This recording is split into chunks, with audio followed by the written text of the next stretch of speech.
Ada ke arah Bapak Saiful Ibrahim ini akan dideportasi. Terlepas dari siapa yang membiayainya dia itu ke sana, tapi kita tahu living cost di Amerika itu bukan mudah. Yang mungkin dulu percaya sudah tidak percaya karena ada beberapa misi atau planning beliau ini yang tidak terwujud. Sejak dia datang kembali ke sini dan bila perlu dia bertobat kembali kepada Allah supaya dia mendapat hidayah dan dia kembali kepada track ibadah dan takwa yang sebenarnya.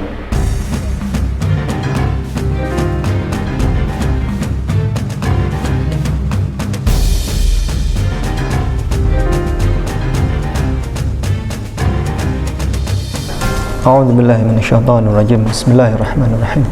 Assalamualaikum warahmatullahi wabarakatuh. Waalaikumsalam warahmatullahi wabarakatuh. Alhamdulillahirabbil alamin. Pada malam hari ini, malam spesial ada di PAUD Kamiliyah, kita akan membahas satu tema yang sedang hits pada hari ini, yakni tema bagus, Pendeta Saiful Ibrahim akan dideportasi, tanda tanya. Dan bersama kami ada dua orang narasumber. Narasumber yang pertama yakni Ustadz Alban Tanjung. Assalamualaikum. Waalaikumsalam warahmatullahi wabarakatuh. Sehat ya Ustadz? Antum Alhamdulillah sehat. Beliau asli Sumatera, asli orang Batak. Orang Batak begini cara berbicara, cetar seperti beliau. Sudah tidak ada tedang aling-aling, ya nanti kita akan tahulah nanti bagaimana beliau berbicara. Baik, narasumber yang kedua, narasumber spesial dari kota Bandung, jauh-jauh dari kota Bandung ke kota Malang untuk mencari cinta Allah. Masya Allah. Beliau adalah mantan pendeta Ustadz Ko Agustan. Assalamualaikum. Waalaikumsalam. Sehat? Alhamdulillah sehat. Tentunya pemirsa, tema ini tidak begitu saja lahir, namun ada satu pemberitaan yang menarik ya, yang selama ini mulai ada kasak-kusuk di YouTube terutama, yakni kabar bahwa Bapak Pendeta Saiful Ibrahim ngakunya, saya tidak tahu, ini saya kurang mengamati berita secara lengkap ya beritanya, karena kok ada potongan-potongan video. Ini sumbernya juga saya belum menelisik, belum men-tracking secara pasti ya. Ada ke arah Bapak Saiful Ibrahim ini akan dideportasi, begitu. Kalau saya secara akal sehat ya, secara akal sehat, Amerika itu visanya 5 tahun Ustaz ya. Jadi sekali kita registrasi, kalau itu di-approve, maka kita dapat jatah 5 tahun di Amerika Serikat. Nah, kalau Pak Saiful Ibrahim mau dideportasi, pertanyaannya siapa yang mendeportasi? Apakah pemerintah Amerika Serikat? Dan apa masalahnya pemerintah Amerika Serikat kok bisa mendeportasi Pak Saiful Ibrahim? Atau bisa jadi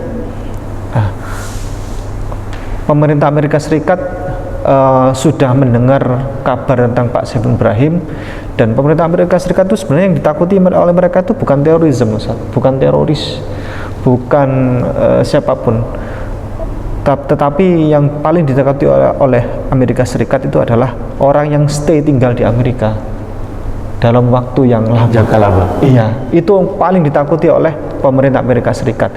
Bisa jadi pemerintah ini mengetahui tentang Pak Saiful Ibrahim, dan kayaknya Pak Saiful Ibrahim ini tidak akan pulang ke Indonesia, tidak mau balik ke Indonesia, dengan kemungkinan akan dipenjara dan sebagainya. Akhirnya pemerintah Amerika Serikat, orang ini akan stay lama di Amerika, dan mungkin dengan alasan itu pemerintah Amerika Serikat mau mendeportasi beliau.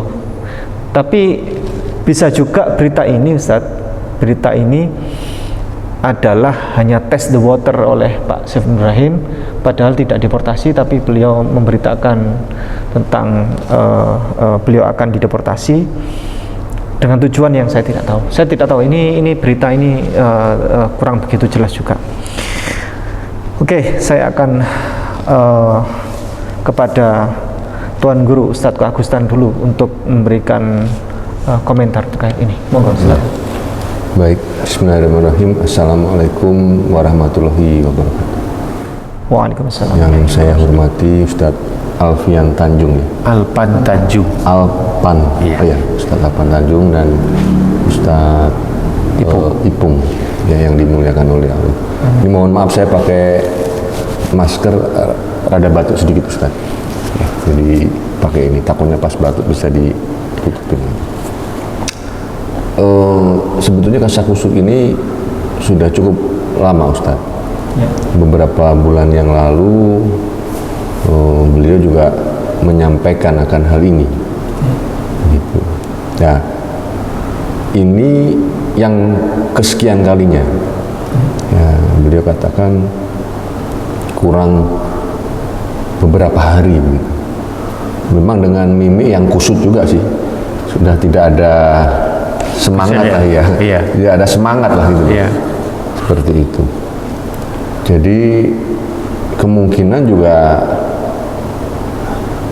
ada benarnya sih, kemungkinan loh ya. Terus kalau toh dia bicara nggak bener, tujuannya apa pertama kan? Ya kan, kalau tujuannya nggak jelas kan, reputasinya beliau tambah hancur.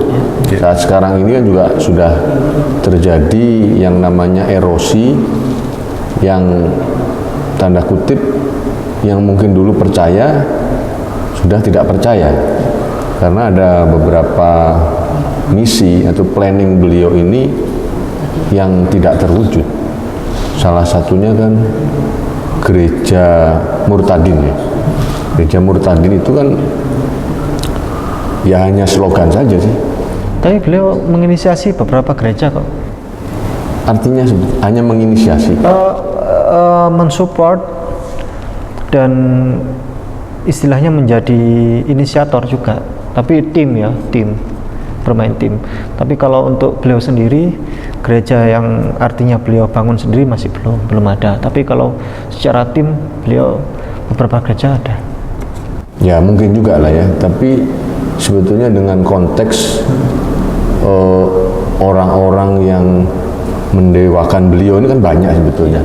Sebetulnya kalau hanya untuk maaf ini ya, perkiraan saya Ustadz, kalau hanya untuk membangun 5-10 gereja aja sudah dari dulu sudah selesai. Iya. Sudah selesai. Tapi faktanya sampai hari ini hanya menjadi inisiator ya beberapa gereja ini kan, ya maaf tapi itu urusan mereka. Ini saya hanya berkomentar ya. Itu kan hanya sebuah lelucon saja saya kira.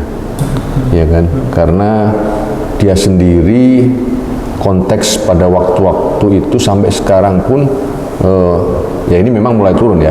Itu kan penggemarnya semakin banyak, kan dianggap martir lah ya, yang rela berjuang untuk imannya Ustaz. Oh itu wah luar biasa itu. Tapi yang menjadi sedikit janggal, kenapa sampai detik ini satu buah gereja pun tidak ada. Itu loh persoalannya itu. Bahkan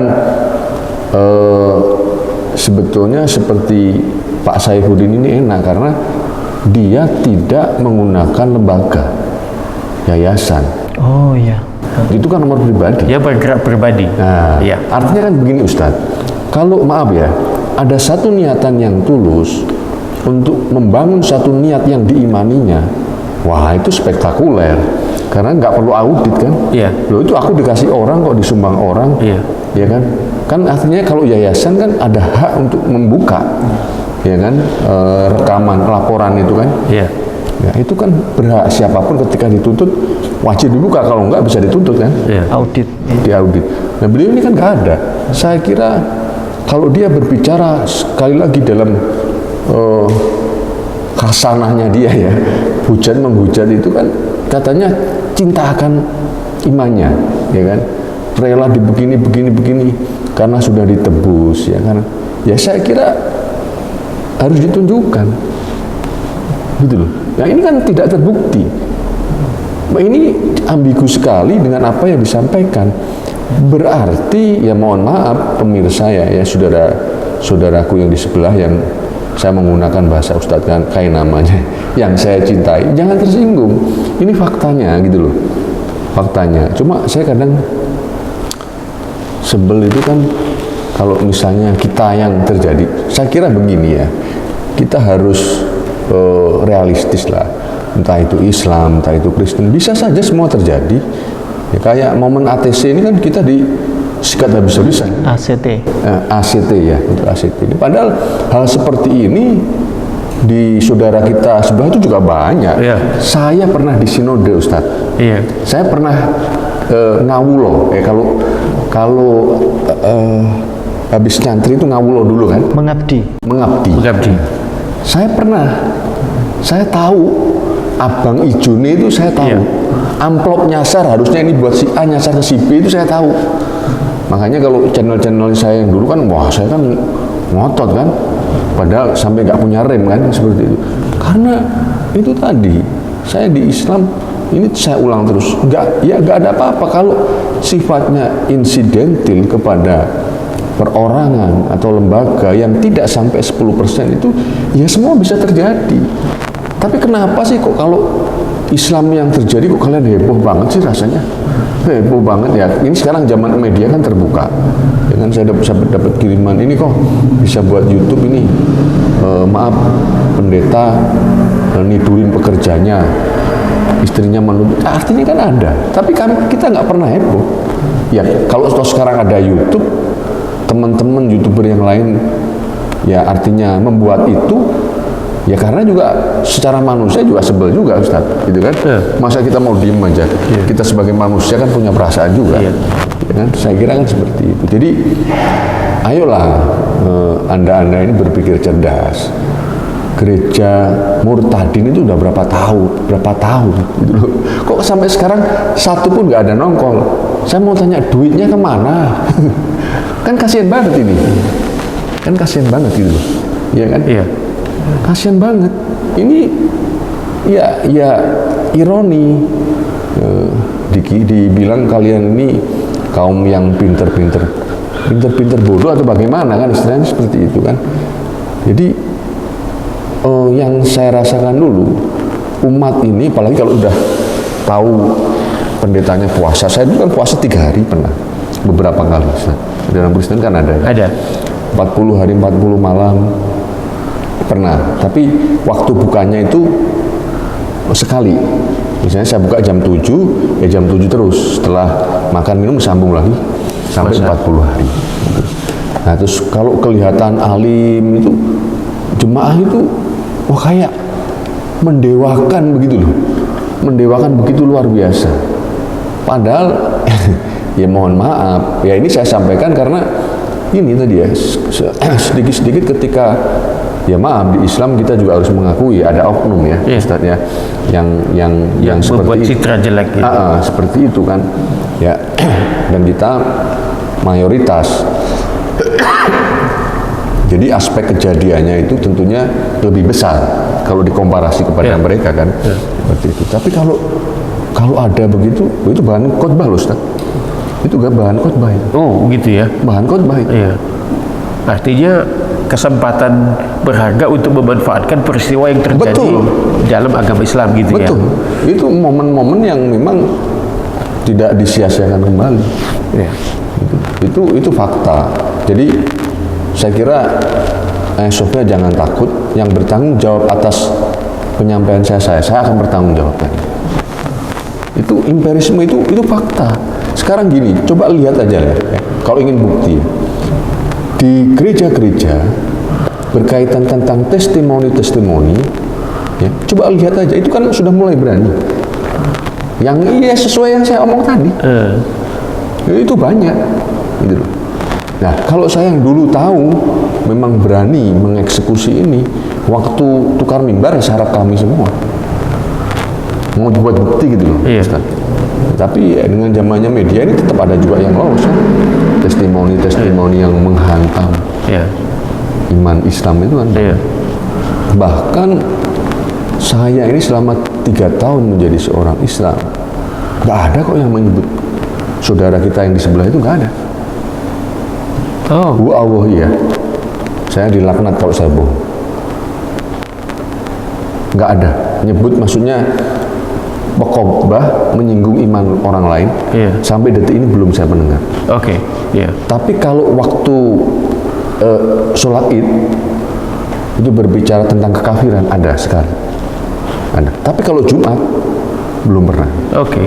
Tapi kalau terjadi sesuatu sama iman Islam, wah, seperti Ustadz melecehkan, wah itu mah khotbah yang penuh semangat. Iya. Penuh semangat itu. Dan itu udah menjadi materi. Itu realitas karena mereka memberi rujukan hal-hal yang negatif itu kepada iman Islam. Tapi repotnya kan mereka tidak pernah mengakui tentang kenabian Islam, seakan-akan nggak ada gitu loh. Walaupun di teologi mereka itu mengakui, walaupun maaf kita juga nggak setuju dengan statementnya mereka, ya. Nabi palsu, ya kan, nubuah. Tapi di perdebatan sekarang yang saya lihat itu nggak mengakui sama sekali, kan konyol. Orang nubuah yang kecil aja dinyatakan, apalagi dengan nubuah yang besar. Kenabian daripada Nabi Muhammad SAW, saya kira itu sangat munafik. Gitu loh. Peristiwa peperangan, gunung meletus, banjir bandang, mereka kan mengakui itu. Tapi kalau peristiwa keimanan daripada Islam ini dia tidak mengakui, itu saya kira terlalu kelihatan. Parahnya itu tidak mengakui sama sekali. Gitu. Dosa kami di sekolah di teologi dia mengakui itu.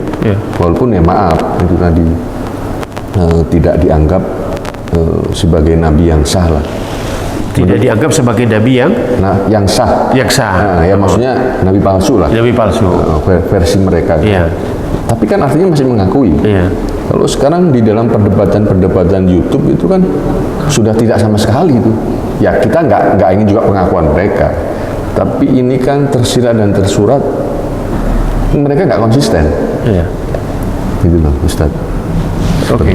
Baik, alhamdulillah kita sekarang beranjak kepada giliran Ustadz Alpan Tanjung.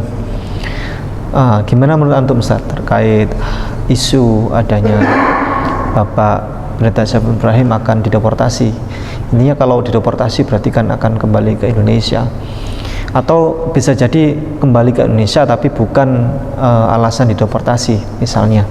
Namun ada ujaran dari beliau bahwa beliau ada rasa ketakutan, beliau minta dijamin agar tidak dipenjara. Nah ini mungkin barangkali ada ketakutan besar yang selama ini menjadi alasan besar beliau kenapa tidak mau kembali ke Indonesia, karena kalau ke Indonesia pasti akan dipenjara. Bukan hanya itu, mungkin bisa jadi ada ketakutan juga bahwa beliau kembali ke Indonesia akan istilahnya dipersekusi oleh masyarakat Indonesia, begitu barangkali.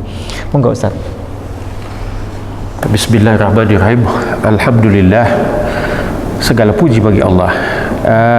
Mas Ipung, sebelum merespon tentang beliau, ada hal yang menarik yang perlu kita lihat sama-sama. Yang pertama, kapan dia mengucapkan kalimat hapus 300 ayat dalam Al-Quran itu yang sifatnya intoleransi. Dia mengatakan itu, saya ingat saya hanya beberapa saat sebelum kita bulan puasa. Lalu itu masih diingat-ingat orang menjelang masuk puasa. Dan di dalam bulan puasa itu kita diminta mengendalikan pendengaran kita, penglihatan kita, hati nurani kita. Artinya dia mengucapkan itu menimbulkan emosional, paling tidak menimbulkan emosional orang untuk ada momentum bulan puasa yang dapat menjejukkan hati kita semua. Jadi orang-orang Islam menganggap bahwa sudahlah, kita fokus saja dulu ke dalam bulan puasa Ramadan. Kita juga tidak tahu bagaimana kalau sekiranya itu terjadi jauh sebelum itu. Yang kedua, saya ingat benar bahwa dia mengucapkan itu setelah dia tidak lagi di Indonesia. Dia sudah di luar negeri, baru dia mengucapkan itu. Oh, tidak seperti Ustaz. Tidak berapa lama setelah itu, Ya, dia baru pergi. Artinya dia escape lah. Oh, tidak. Artinya begini. Konten itu dibuat di Indonesia, namun setelah itu tidak lama dari membuat konten, beliau berangkat ke Amerika Serikat dalam rangka safar. Ya. Nah, setelah beliau di Amerika Serikat, baru itu dipermasalahkan konten itu. Ya, artinya kalau istilah orang tinju barangkali save by the bell. Artinya tidak berapa lama setelah itu kan dia pergi ke Amerika. Berarti kalaupun ada, pertama maksud saya ada bulan puasa yang menyejukkan hati kita, ada yang kedua dia tidak lagi di Indonesia. Ya. Itu poin saya. Nah, pada waktu dia menyampaikan itu semangatnya berapi-api, begini dan itu sebenarnya umat Islam mulai dewasa. Artinya begini, dia mengucapkan kata-kata yang menghujat, yang menghina seperti kata kota tadi itu hal mengenai penghapusan ayat Al-Quran itu bukan yang pertama. Artinya ada lagi ucapan-ucapan dia yang sebelumnya, apakah dengan nabi palsu dan yang lain-lain dihujatan sebenarnya. Jadi orang sudah tahu sebenarnya, nah, kali berdiam. Nah, sekarang kita lihat dia pada waktu dia di sana. Saya melihat video dia pada waktu dibawa berjalan-jalan di kota-kota di Amerika itu. Biasa kalau kita baru masuk ke negara orang, ke tempat orang lain, dibawa jalan, dibawa kemari, nampaknya wajahnya masih senyum sebenarnya. Ya. Jalan-jalan Ya kan, tentu apalagi kita kalau misalnya kita belum pernah masuk ke negeri orang sebelumnya, tentu akan menimbulkan ketakjuban bagi kita. Tapi setelah berapa lama dia di belakangan ini, nampak juga ekspresinya tidak lagi segagah, sesemangat sebelum-sebelumnya. Ya. Jadi apa yang terjadi, dialah sebenarnya yang paling tahu. Kita secara umum bisa mengatakan begini, Mas Ipung dan Kotang, rumput tetangga bisa jadi kita lihat lebih hijau dari rumput kita, tapi yang sebenarnya apa terjadi di rumput tetangga itu kita juga belum tahu. Terlepas dari siapa yang membiayainya dia itu ke sana, tapi kita tahu living cost di Amerika itu bukan mudah. Apalagi dalam keadaan seperti sekarang ini, harga-harga naik, di Eropa naik, juga di Amerika naik, dan kita juga di Indonesia merasakannya. Jadi sebenarnya tantangan itu ada internal, ada eksternal. Maksud saya internalnya itu memang keadaan secara politika, secara ekonomi juga memberikan tekanan-tekanan terhadap living cost.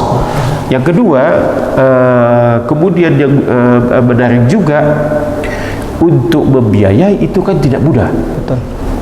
Belum lagi secara keimigrasian. Nah, kalau keimigrasian dia bisa ada yang mungkin mendukung, tapi untuk living cost ini sesuatu hal yang berat. Itu yang menarik. Lalu ada lagi yang menarik, Mas Ipung. Itu tentang living cost.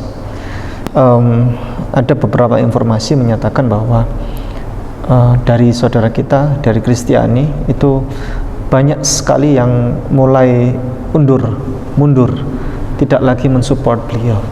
Ya, Itu banyak jumlahnya. bahkan sebelum dia pergi ke Amerika itu sudah kita dengar juga nada-nada sumbang, nada-nada negatif tentang bagaimana cara dia pengelolaannya. Pada dalam kasus MKC, Paul Zhang mengomentari dia tentang bagaimana dia.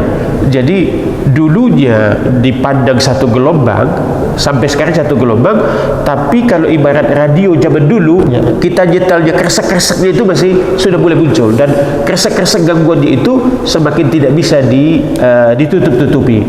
Oleh karena itu saya meyakini bahwa memang dia dalam kesulitan sekarang ini, apa itu dari segi dukungan finansial, dukungan jaringan, karena untuk kita bisa, istilah kita, berdakwah dari satu tempat ke tempat yang lain, dari satu organisasi ke organisasi yang lain, itu perlu dukungan, tidak bisa sesederhana itu, ya kan? Nah, jadi perlu dukungan finansial, perlu dukungan jaringan. Apalagi nanti misalnya kalau berita-berita tentang latar belakang dia ini diketahui oleh pihak-pihak yang berwajib, itu akan menyulitkan diri dia sendiri. Barangkali itu sekedar pengantar awal dari saya. Oke, baik. Alhamdulillah. Tadi saya sempat menghubungi salah satu putra beliau, putra dari Bapak Pendeta Saiful Ibrahim. Saya bertanya terkait klarifikasi apakah bapaknya akan dideportasi atau tidak. Yang pertama, beliau menjawab bahwa berita itu masih belum jelas, begitu, masih belum jelas apakah Bapak Saiful Ibrahim akan dideportasi atau tidak. Yang jelas putra dari Pak Saiful Ibrahim ini sempat bertanya kepada istrinya Pak Saiful Ibrahim. Kata istrinya, saya atur aja ini, gitu. Jadi sedang diatur, gitu. Tidak tahu diatur. Diatur itu apa ya? Diatur itu terkait keinginan Pak Saiful Ibrahim ini, keinginan untuk tinggal di Amerika saja. Jadi tidak mau balik ke Indonesia karena risikonya berat kalau ke Indonesia. Jadi bagaimana caranya bisa tinggal lama di Amerika Serikat. Dan saya tidak tahu sampai berapa lama tahan tinggal di Amerika Serikat, karena di sana living cost-nya sangat tinggi betul beliau. Jadi di sana itu tukang gosok WC atau tukang sapu-sapu, nyapu-nyapu itu gajinya itu 40 juta rupiah per bulan. Tapi living cost-nya Amerika itu memang sangat tinggi. Living cost-nya itu dari apartemennya, belum electricity-nya, kalau water, transport dan segala macamnya yang berkaitan dengan itu. Sementara YouTube-nya Pak Saiful Ibrahim saya lihat, kalaupun ada pendapatan YouTube, saya kira tidak terlalu banyak. Ya. Artinya kalau dia mengandalkan YouTube, rasanya jauh dari cukup. Rasanya jauh dari cukup. Dan yang menariknya lagi, Mas Ipung, kalau kita lihat dari gerakan dia sekarang ini, bagi saya pribadi itu sangat menarik. Ternyata kalau seperti kita memancing, dia memancing di lautan yang ternyata tidak banyak ikannya. Dia menyangka, dengan pergi ke sana itu cakupannya kan menjadi dari lokal, menjadi nasional, menjadi internasional. Jadi dia ingin naik kelas. Segala apa yang dia ingin ucapkan itu ingin menjadi cakupan international coverage. Ternyata tidak seperti itu. Jadi kekecewaan itu bertambah-tambah, bertubi-tubi, itu bisa mempengaruhi staminanya, daya tahannya. Apalagi tadi dengan segala kemungkinan mahalnya biaya hidup di sana. Sepanjang pengetahuan saya, saudara-saudara kita, istilahnya kota tadi yang di seberang sana, juga tidak begitu besar. Kalau kita lihat di YouTube pemerintahan, dukungannya biasa-biasa saja. Mungkin pada saat pertama-tama datang, tapi untuk memaintain support finansial, support network, support kerjasama, itu luar biasa tantangannya itu. Di sana juga beberapa gereja, banyak gereja ya, mayoritas gereja ini kurang support kepada Pak Saiful Ibrahim di sana. Mengingat saya dapat info ini dari info valid, Ustaz. Mengingat gereja-gereja di sana kurang begitu suka dengan gayanya Pak Saiful Ibrahim, atau takut atau bagaimana, sehingga beberapa agenda beliau itu dicancelin sama gereja-gereja itu. Iya. Saya tidak tahu alasannya, mungkin karena takut atau bagaimana, atau tidak nyaman dengan gaya beliau atau bagaimana. Ya saya kira begini, orang sudah mungkin lebih melihat implikasi lebih luas. Apalah gunanya kita rawat satu orang kalau kita mengorbankan kepentingan yang lebih luas. Jadi saya rasa apa yang disampaikan Ustadz Ipung tadi sangat bisa diterima rasional. Artinya kalau kita secara pribadi tidak menyenangkan, maka penerimaan orang, maksud saya tidak harus di luar negeri. Kalau penerima kita tidak menyenangkan dan mengakibatkan penerimaan orang tidak menyenangkan, itu akan mempersulit dia untuk dia dakwah dia secara pribadi pun itu akan sulit dia. Baik, saya akan next kepada Ustadz Agustan, yakni terkait jabatan kependetaan beliau.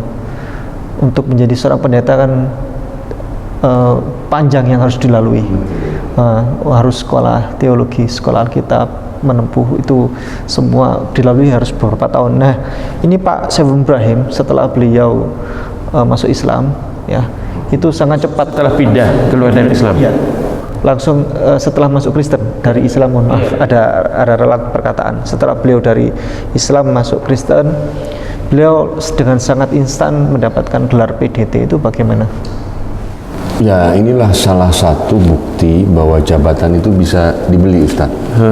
Makanya sering saya katakan, antara Ustadz sama pendeta itu beda jauh. Ketika saya disebut Ustadz, itu hanya penghormatan. Saya bukan Ustadz. Saya di YouTube, di media, saya tidak pernah mengaku secuil pun Ustadz. Saya memang bukan Ustadz. Iya. Cuma kalau Ustadz memanggil saya Ustadz, itu penghargaan saja, gitu ya. Jadi beda. Kalau disebut seorang pendeta, itu ada nilai pertanggungjawaban secara struktural, harus bisa dibuktikan. Karena itu jabatan, ada KTJ-nya, kartu tanda jabatan. Ketika Pak Saifuddin langsung disebut pendeta, ini udah nyalain kodrat. Oke. Ini kelihatan pembodohan sama sekali. Dan dia tidak pernah disebut PDP dulu. Sebetulnya etika, moralnya, ya, etika strukturalnya, ya kan, oke lah kasih pendeta pembantu setahun sajalah, ya kan, pendeta muda 2 tahun sajalah, langsung pendeta itu masih wajar. Bahkan di gereja-gereja lain itu ada yang panjang, dihitung karirnya ada yang dihitung per 5 tahun baru naik ada, gitu loh ya. Oke lah, kalau karismatik Pantekosta ini kan gayanya bebas, Ustaz. Ya kan? Dia tidak mengikuti seperti Protestan. Aturan strukturalnya itu kuat. Kalau Pantekosta, apalagi karismatik, itu gereja di dalam gereja boleh. Gitu, boleh. Kalau Protestan nggak boleh. Gitu kan. Kalau Pantekosta nggak boleh, tapi membuat gereja sendiri dan aturan itu tidak turun sampai ke bawah, itu boleh. Jadi kayak contohnya pengembalaan jamaah ya 2 itu nggak boleh, tapi faktanya banyak dilanggar di Pantekosta. Karena apa? Lah gua menintis kok di tempat sini kok udah jadi perpuluhannya banyak, masa gua mau kasihkan ke lu? Enak aja. Ya, yang sering terjadi manggil, kalau di kita santri, ya kan, manggil yang baru-baru lulus itu ditempatkan di sini, misalnya wilayah sini kan, ya dia hanya tempelan doang. Itu udah berapa tahun yang pekerjanya ini udah mulai ngerti, pinter, ya kan, pengen hak yang lebih besar, tendang, ambil lagi, seperti itu yang terjadi. Karena masalah fulus seperti itu. Makanya kalau Pak Saifuddin punya gelar kependetaan, ya ini sebetulnya menyalahi aturan. Dan yang memberikan kan Pak JT. Karena kalau nggak salah loh ya, mohon maaf kalau salah. Karena beliau ini kan anak didiknya JT, Joshua Tewu. Dan makanya dia kan begitu raket dulu ya, deket. Nah, setelah masalah donasinya MKC ya, itu kan pecah kongsi. Makanya maaf, hal-hal yang tidak perlu keluar dari seorang pendeta, dari seorang pejabat, itu kan keluar. Maaf, sampai masalah pelacur lah, sampai jorok-jorok, saling umpat, saling keluar semua. Nah ini sebetulnya ya konyol saja. Kalau maaf, saudara-saudara jemaah di sana itu masih juga percaya apa yang mau dipercaya. Memang tidak semua, tapi sebetulnya praktek iri-irian itu kalau bergereja sangat ada. Jadi kalau kembali ke pendeta Saifuddin Ibrahim itu, mestinya ada kaitannya dengan latar belakang pendidikannya dan juga dengan ada aspek administratifnya. Artinya dia kan bisa ada kartu anggota, itu kan ada pengangkatan secara resmi, berarti ada administratifnya, aspek-aspek administrasinya. Ya kemungkinan sih kayaknya beliau nggak punya. Terakhir juga ngomong bahasanya itu kalau aku nggak punya, lu mau apa? Walaupun sambil guyon kan. Saya pernah melihat itu kan. Yang penting kan bukan itunya, yang penting kita bisa menyampaikan firman, jadi berkat dan lain sebagainya. Kan seperti itu. Nah, jelas kalau dia langsung pendeta, saya kira ini melanggar prinsip-prinsip yang sudah ada. Dan saya mengalami sendiri di satu gereja, di Christian Ministry Church. Di situ, ya maaf, kalau di situ beruang putih misalnya, ya nggak lama jadi pendeta. Bahkan nggak perlu PDP pun bisa langsung pendeta. Ya kan? Ya, kalau Anda tamu, biasa bendaranya suruh naik. Maaf, kita ini kesusahan. Mau ya buat operasional gereja aja susah. Jadi artinya pengurus gereja ini diajarin nulis. Nah itu yang bertentangan dengan idealisme saya, Ustaz, yang saya sampaikan tadi. Saya ini kan berangkat, ya maaf ya, bukan bangga dengan dunia yang gak baik ya. Saya ini kan dulu orang baik, pengen jadi baik itu memegang idealisme yang mahal. Dulu saya diperhadapkan itu terus. Nanti kamu terangkat dari ketua yayasan ya, kamu harus begini. Wah, kami ini hanya disuruh sebagai umpang saja, begitu kan? Akhirnya ya, kami gitu. Ini model apa? Ini merusak nilai keimanan dan pandangan saya tentang kekristenan. Karena saya dulu bangga dengan Kristen. Karena ya Kristen kalau hidup di Jawa ini ya bagaikan malaikat. Yang mencuri kan nggak ada, yang bohong nggak ada. Yang mencuri sama bohong kan orang kita semua. Karena kita mayoritas kan. Ya setelah saya pernah ke Manado, ya, terus terakhir misi di Sumbar sama teman saya mulai tahu ternyata begini. Ya kalau dibalik pun mereka jadi mayoritas juga sama aja. Artinya ini kan tidak mewakili sebetulnya nilai keimanan. Cuma nilai jual mereka hanya keimanan. Tidak akan punya nilai daya tarik kalau tidak dihubungkan dengan iman. Iya. Baik, alhamdulillah. Sekarang ada pertanyaan terakhir kepada Ustadz Alpan Tanjung, yakni begini Ustadz. Pak Saiful Ibrahim ini ada rasa ketakutan yang nomor satu untuk balik ke Indonesia. Padahal negara Indonesia adalah negara yang paling dicintai oleh dia. Takutnya adalah takut akan ditangkap. Lebih dari itu, sebelum ditangkap, takut akan dipersekusi oleh masyarakat. Nah, bagaimana menurut pandangan Antum? Begini,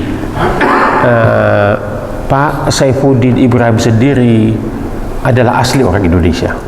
Dengan demikian, dia pasti mengenal secara utuh tentang orang Indonesia. Pasti dia lebih mengenal lagi dunia Islam orang Indonesia. Membuat dia berasa ketakutan itu, saya yakini lebih kepada perasaan internal sendiri ketimbang daripada gambaran yang sebenarnya ada di dalam orang Islam yang ada di Indonesia.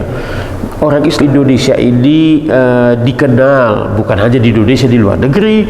Dia cukup akomodatif, dia cukup toleran, dia bisa bekerja sama, jangankan dengan orang dalam, dengan orang luar negeri. Jadi menjadikan itu sebagai alasan rasanya kurang dapat diterima.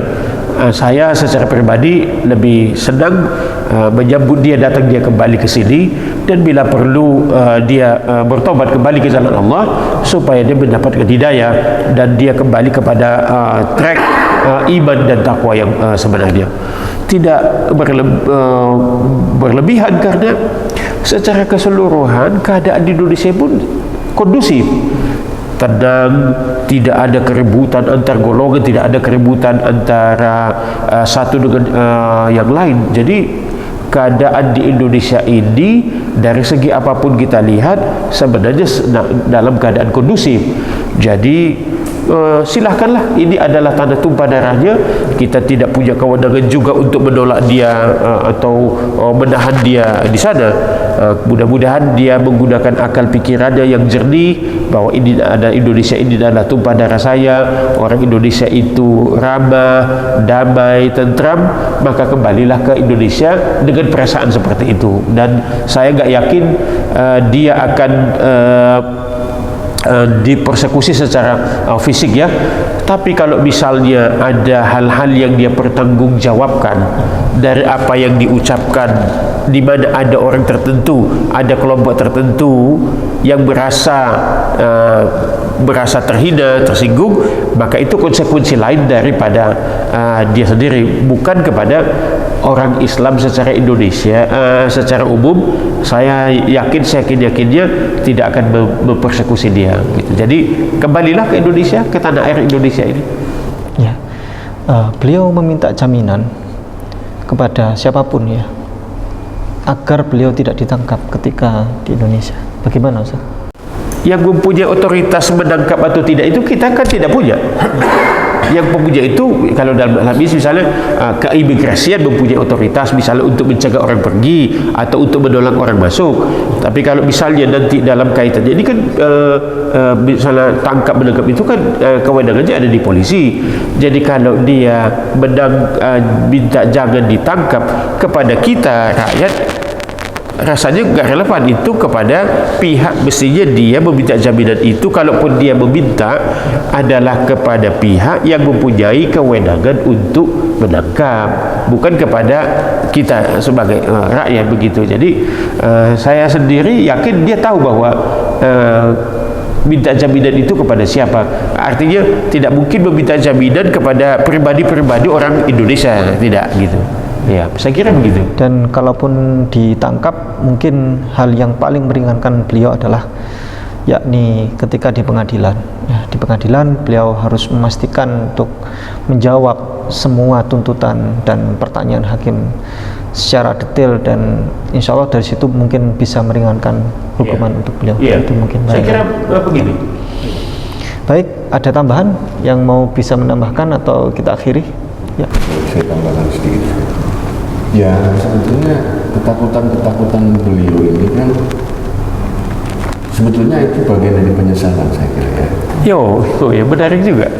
Karena ketika dia berucap, karena waktu itu yang maaf ya, saya menggunakan bahasa sedikit, yang disikat kan bukan hanya Islam, Menteri Polhukam. Oh iya. Kepolisian. Iya. Hampir semua kan? Iya. Kalau nggak salah juga presiden, pokoknya hampir semua. Iya. Semua jajaran ini kena. Ya, yang menjadi persoalan kan itu. Iya. Jadi dia ketika dia berharap dia bisa diterima di Amerika dan sudah mempunyai keyakinan, dia kan semakin lolos, Ustaz. Iya. Wah, itu semua diomongin.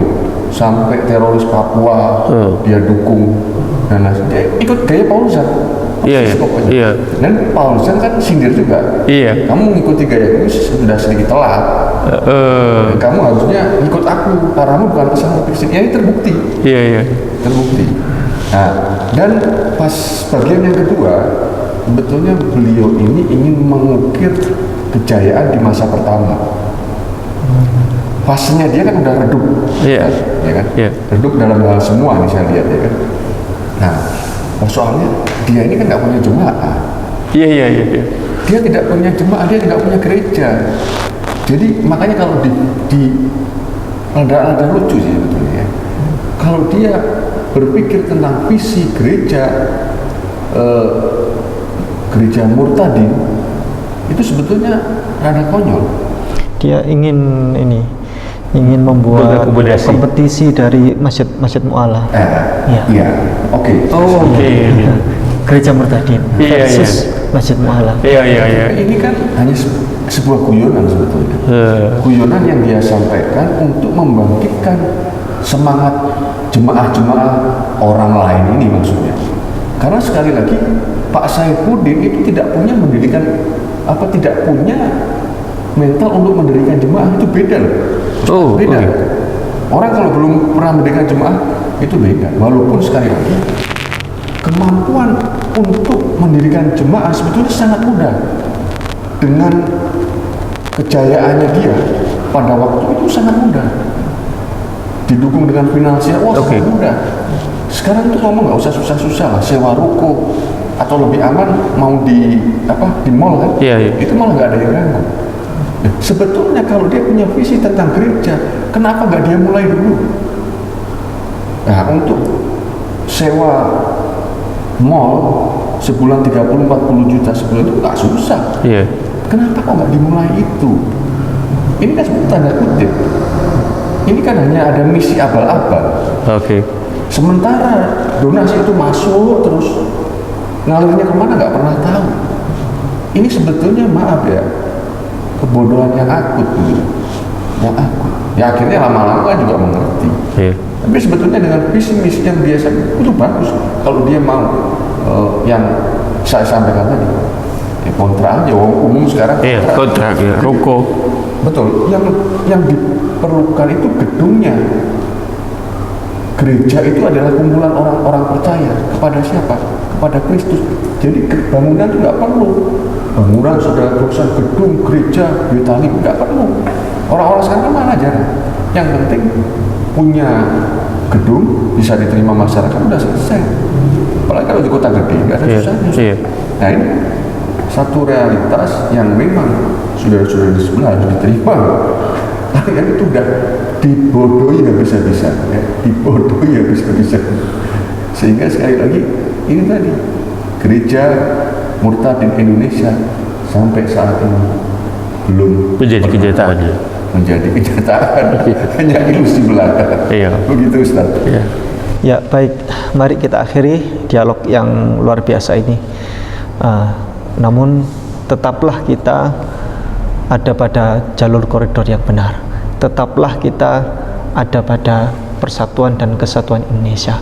Tetaplah kita menjunjung tinggi toleransi antar umat beragama dalam kerangka Bhinneka Tunggal Ika. Karena apa? Karena kita tidak boleh menghujat antar agama, kita tidak boleh menghujat ajaran orang lain, tapi tetap kita, kalaupun ada diskusi kita adalah comparison, perbandingan agama. Karena itu ada payung hukumnya, ilmu perbandingan agama, ada undang-undangnya yang memayungi negara kita. Memayungi itu, kalau di Kristen ada sekolah teologi, kalau di Islam ada fakultas Ushuluddin di kampus-kampus, jurusan SAA dan lain sebagainya, studi agama-agama, dan itu dilindungi oleh negara. Begitu, tetaplah kita berada di jalur yang benar. Jazakumullah khairan katsira. Assalamualaikum warahmatullahi wabarakatuh. Waalaikumsalam warahmatullahi wabarakatuh.